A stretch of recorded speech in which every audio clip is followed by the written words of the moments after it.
Meu nome é Irene Castanheira Biasiso. Quando eu era pequena, a coisa que eu mais gostava eram bebês. Eu amava muito pesquisar tudo sobre bebês e eu ficava pesquisando sobre como que era o processo da gravidez e como que era o desenvolvimento do bebê depois que ele nascia e todas as fases do desenvolvimento. Eu amava bebês. Mas aí quando eu fiquei um pouquinho mais velha, eu comecei a me interessar muito por arquitetura.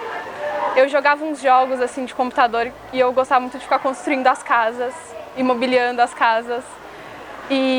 Então eu tenho uma tia, que ela é arquiteta. Eu ficava conversando com ela de como que era o trabalho dela e eu pensei que eu podia fazer arquitetura quando eu fosse mais velha.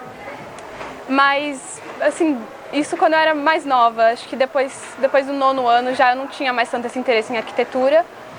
E eu comecei a meio que voltar para a biologia, porque era realmente uma coisa que eu gostava muito quando eu era pequena. Eu lembro que tinha um livro que chamava Os Porquês do Corpo Humano. E tinha só vários fatos diferentes sobre o corpo humano e respondendo perguntas sobre vários temas, assim. E essa sempre foi a parte da biologia que me interessou mais, assim, o funcionamento do corpo. Eu nunca fui muito de, outros animais ou de plantas. Então, quando chegou essa coisa da monografia, eu sabia que eu ia querer fazer uma coisa nessa área, assim. E o tema que eu acabei escolhendo tem muito a ver com a neurociência.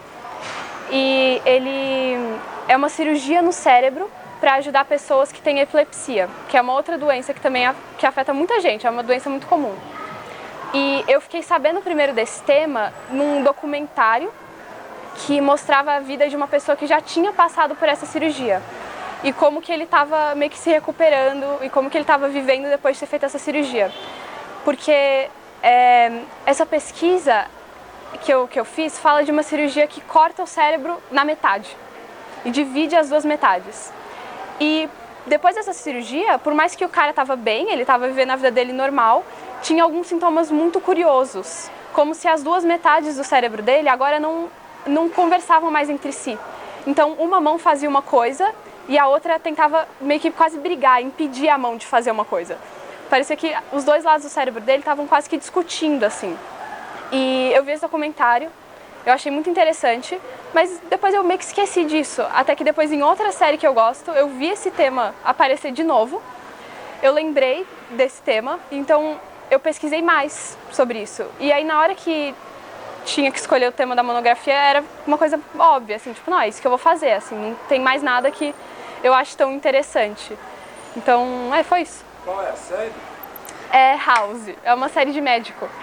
E um dos casos era de uma pessoa que tinha feito a cirurgia.